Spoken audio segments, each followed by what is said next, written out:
English వాళ్ళ దగ్గర ఆత్మగౌరవం లేదని ఇండియన్స్ అన్నారు. అదే ఆత్మగౌరవం నాకు లేదని బాబాసాహెబ్ అన్నాడు.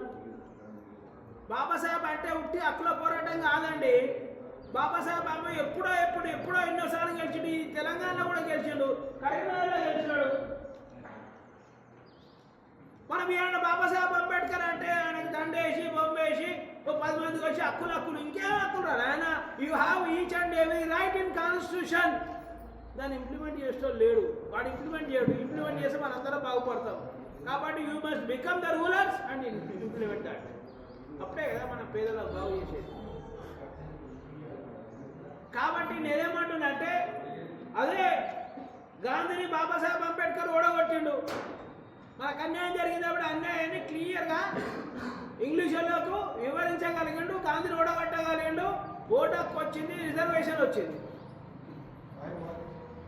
అదే మానవర్ కాంచీరామ్ సారు ఈ ఇంగ్లీష్ వాళ్ళ దగ్గర ఆత్మగౌరవం లేదని ఎట్లయితే భారతీయులు మొత్తుకున్నారో, ఈ భారతీయుల మనవాళ్ళ దగ్గర మాకు కూడా ఆత్మగౌరవం లేదు బహుజనుల కానీ ఉత్తరప్రదేశ్లో ఇల్లు మంచికి పోయి you must get the power to get the self respect అని మంచికి బాబాసాహెబ్ అంబేద్కర్ గురించి, పూలే గురించి, సాహు మహారాజ్ గురించి ప్రతి మంచికి చెప్పి ఎక్స్ప్లెయిన్ చేసిన అధికారం అంటే అక్కడ రాజ్యం వచ్చింది.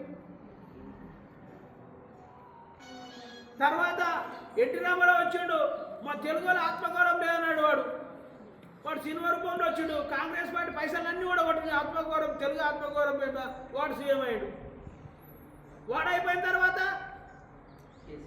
మళ్ళీ కేసీఆర్ వచ్చిండు.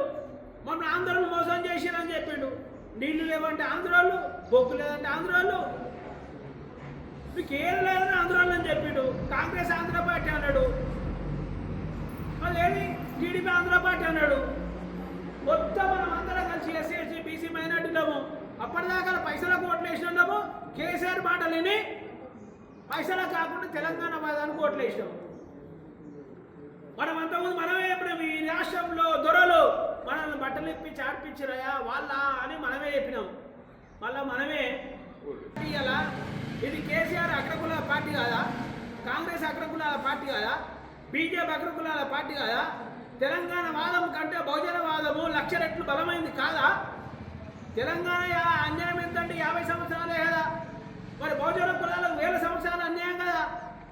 మరి అదే 50 సంవత్సరాల అన్యాయానికి మనం అందరం కూడా కేసీఆర్ ఓట్లు వేసిన వాళ్ళము 1000 సంవత్సరాల అన్యాయానికి సంబంధించిన ఓట్లను బహుజన సమాజ్ పార్టీకి ఎందుకు వేసలేము అంటున్నాను.